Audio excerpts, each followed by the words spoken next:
میں اردو میں خطاب کے لیے دعوت دوں گا ہمارے محترم حضرت علامہ ڈاکٹر طارق اوان صاحب کی خدمت میں التماس کرتا ہوں کہ وہ تشریف لائیں اور موضوع کی مناسبت سے اردو میں بیان آپ میں خطاب فرمائیں۔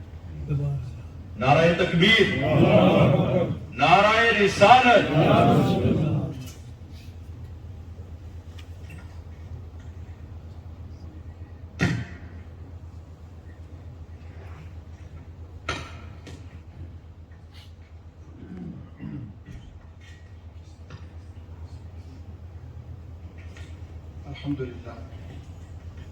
الحمد للہ رب العالمین والصلاة والسلام على اشرف الانبیاء والمرسلین وعلى آلہ واصحابہ اجمعین، اما بعد، اعوذ باللہ من الشیطان الرجیم، بسم اللہ الرحمن الرحیم، فاقصص القصص لعلهم يتفکرون، صدق اللہ مولانا العلی العظیم۔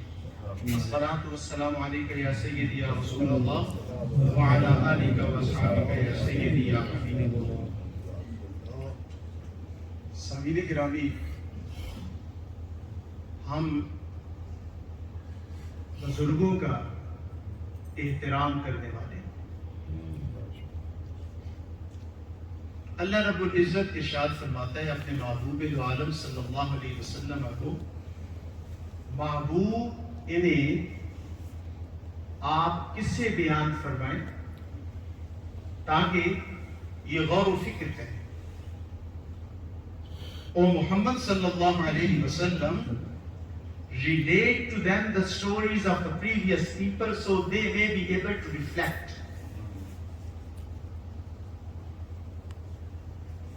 اچھا، غوث اعظم رضی اللہ تعالیٰ عنہ، مجھے ایک تھیسس لکھنا تھا تو میں کچھ دیکھا، میں نے بہت ساری کتابیں اٹھائی، کرامات سے بھری پڑی۔ کرامات کا انکار نہیں ہے، وہ ایک طریقے کے بانی ہیں، طریقے قادریہ کے، جو تصوف کا طریقہ ہے اس کے۔ ان کی تعلیمات کیا ہیں، انہوں نے ٹریننگ کیا دی ہے، انہوں نے خدمت کی ہے، کیا کی ہے لوگوں کی، اور کس طریقہ سے لوگوں کے دلوں کو انہیں بدلا ہے، اور ان کی تعلیمات کیا ہیں، وہ کہیں بڑی مشکل سے ملی۔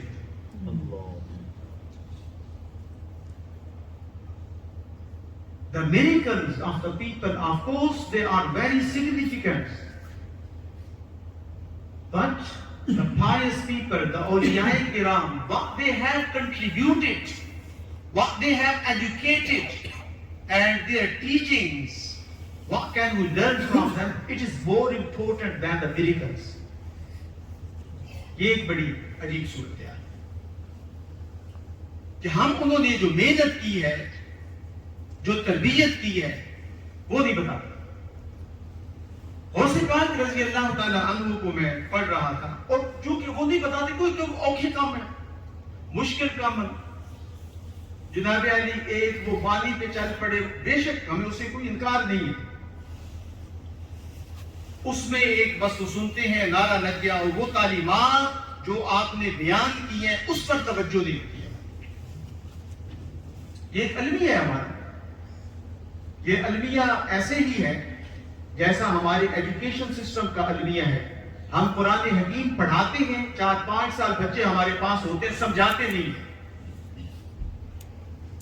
ایک دفعہ پڑھ کے پھر مٹو۔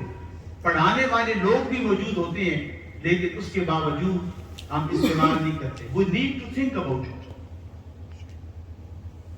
11ویں مناتے ہیں، اس 11ویں والے نے پیغام کیا دیا ہے، اس پر توجہ دیں، اس پر بھی غور کرنے کی ضرورت ہے۔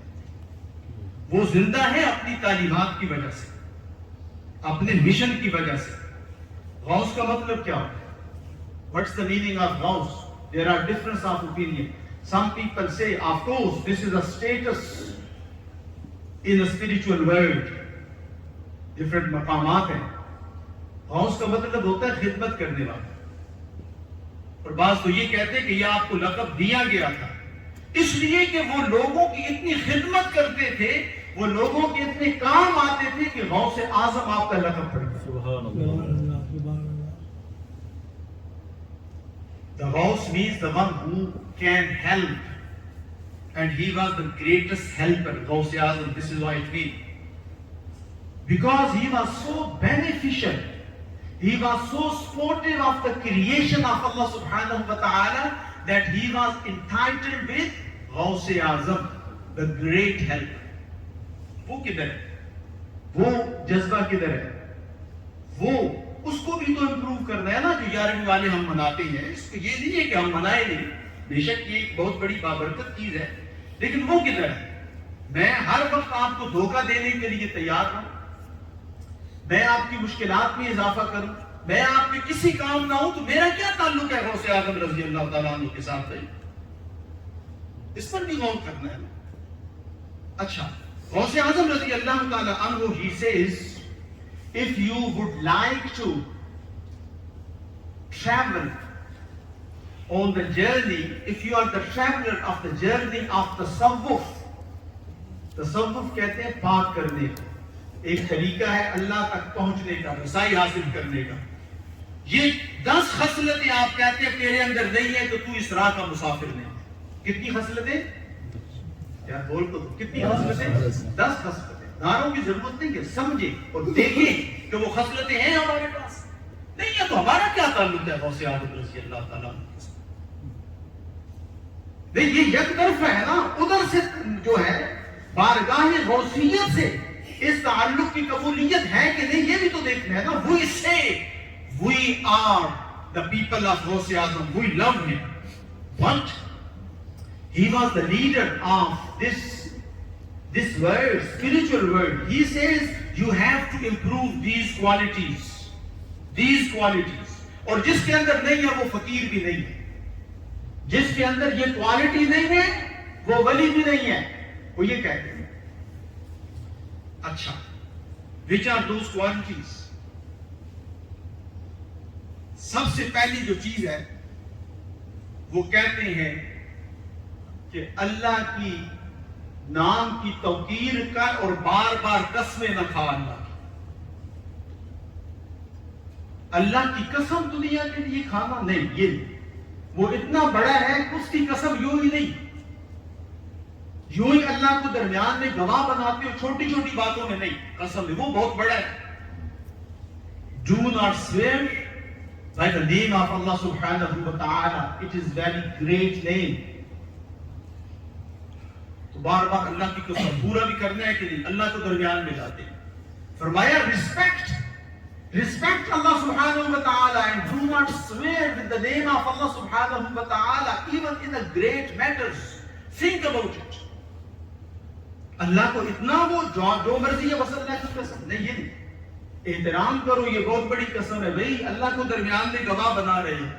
فرمایا یہ پہلی شرط ہے, یہ دیکھیے اللہ کا احترام کرو.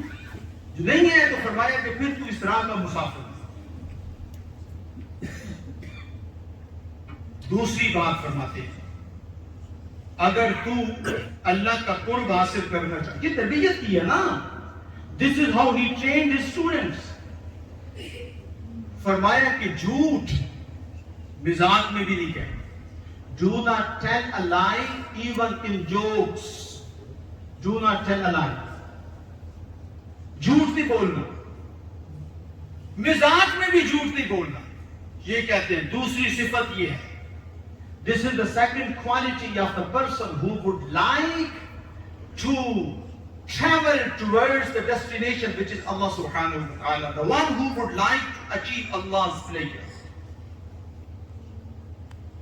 کیا مزاق میں بھی کیا نہیں کرنا, جھوٹ نہیں بولنا. ہم نے کوشش کرنی ہے نا, اللہ سے پھر دعا بھی مانگنی ہے, اللہ کی توفیق کے بغیر تو نہیں ہوتی یہ بات. فرمایا کہ if you do it, Allah subhanahu wa ta'ala enlighten your heart, and even if somebody is telling a lie, you detest it. اگر یہ بات پیدا کر لو تو جو جھوٹ بولنے والا ہے اس سے بھی تمہیں نفرت ہو جائے گی. اور یہی بات نہیں, فرمایا تو اس کے لیے دعا بھی کرے گا کہ اللہ اس کو اس بری عادت سے کیا کر, یا اللہ اس کی یہ بری عادت چھڑا. If you do this, Allah will enlighten your heart and you will detest even if you are sitting in the meeting where people are telling a lie. And not only this, you will do what? You will pray for them. ٹھیک ہے؟ جھوٹ سے بچنا ہے. جھوٹ کو مزاج میں بھی نہیں بولنا, مزاج کے اندر بھی جھوٹ. اچھا, بہت سارے ایک بات اور فرماتے ہیں وہ, کیونکہ بزرگان جہاں موجود ہیں احباب گرامی, ان کے خطاب تو آپ سنیں گے. یہ تو پتہ نہیں ہو سکتا آپ کو پسند بھی آ رہے ہیں کہ نہیں. یہ باتیں اوکھی ہیں نہیں, یہ پتہ نہیں پسند بھی آ رہی ہیں کہ نہیں. ہم used to بھی نہیں ہیں. We are not used to listen to these things actually. And we need to change this system because we need to get something out of these meetings.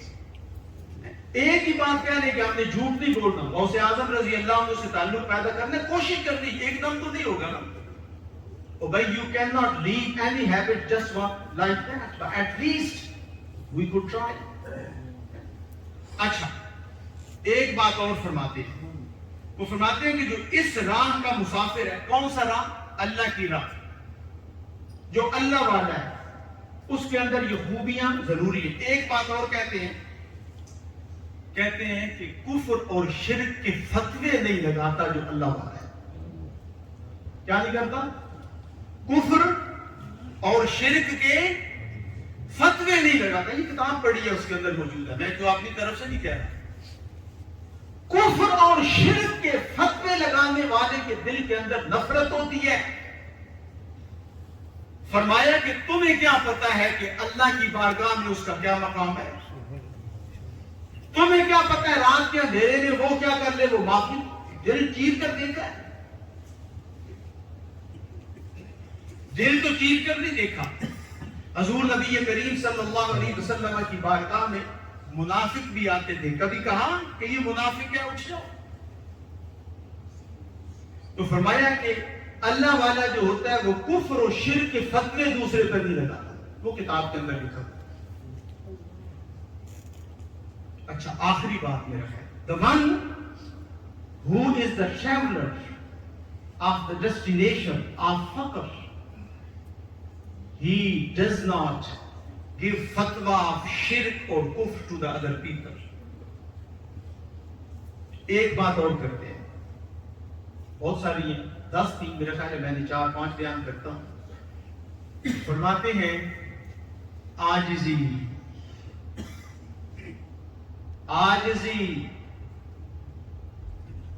Humbleness. جو اللہ والا ہوتا ہے, جو اللہ کا قرب چاہنے والا ہوتا ہے, اس کے اندر تکبر نہیں ہو سکتا. تکبر نہیں ہے, تکبر نہیں. اچھا, بڑی نصیحت کرتے ہیں اپنے مریدین جو ہیں. مرید کیا ہوتے ہیں؟ وہ تو اسٹوڈنٹس ہوتے ہیں. وہ تو اسٹوڈنٹس ہوتے ہیں. وہ اسٹوڈنٹس ہوتے ہیں پیر کے. وہ تو بارگاہ رسالت تک پہنچاتے ہیں. وہ تو اللہ کی بارگاہ تک پہنچاتے ہیں. فرمایا عاجزی اختیار, ہمبلنس. جس کے اندر عاجزی نہیں ہے وہ فقر کا مسافر ہے. وہ فقیر نہیں ہو سکتا. وہ فقیر نہیں ہو سکتا. اچھا, بڑی اب نصیحت کرتے. He is saying that the humbleness is the essential condition for faqr, for spiritual well-being, for getting the closeness of Allah subhanahu wa ta'ala. And look the beautiful way he is teaching his students, his murid.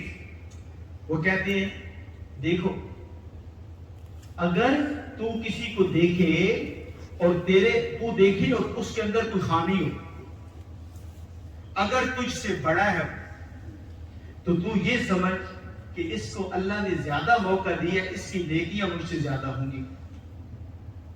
If you see a person who is elder than you and you see something what you don't like, then think Allah has blessed him more shine as compared to me. He might have done more virtue as compared to me, so he is better than me.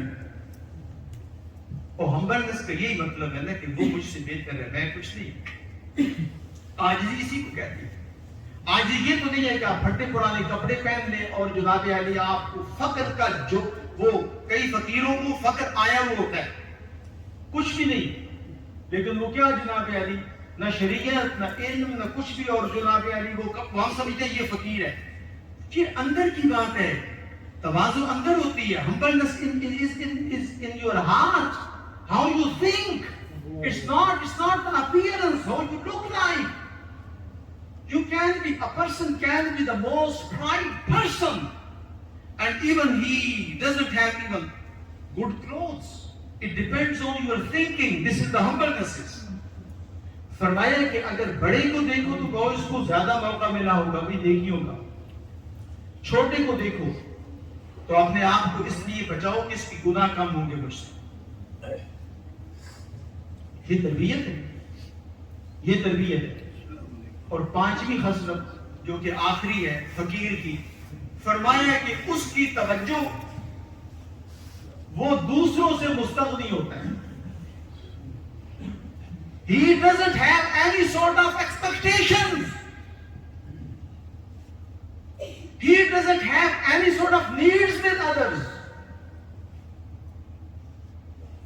اور پیر کی توجہ مرید کی جیب پہ نہیں ہوتی، وہ پیر نہیں ہے. حضرت غوث اعظم رضی اللہ عنہ ہے. پیر جو ہے وہ دوسروں کی ضرورتیں پوری کرتا ہے، اس کی ضرورتیں دوسروں سے وابستہ نہیں ہوتی.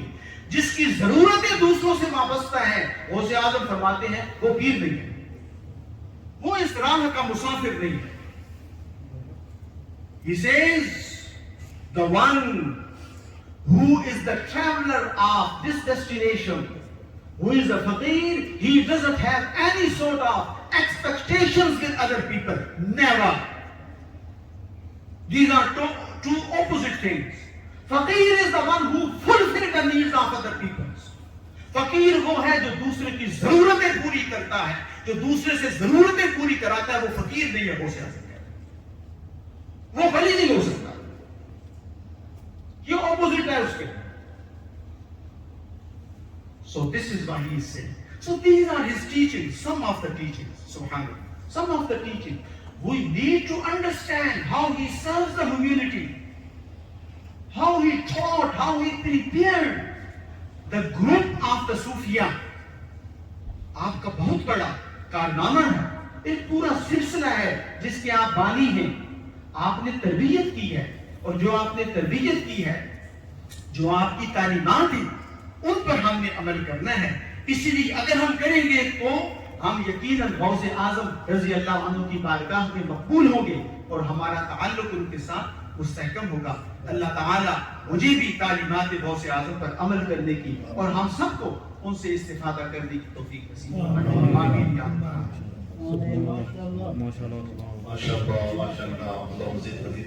یہ تھے حضرت علامہ ڈاکٹر طارق عوان صاحب، بڑے ہی جامع انداز میں اپنا پیغام آپ تک پہنچا رہے تھے. اب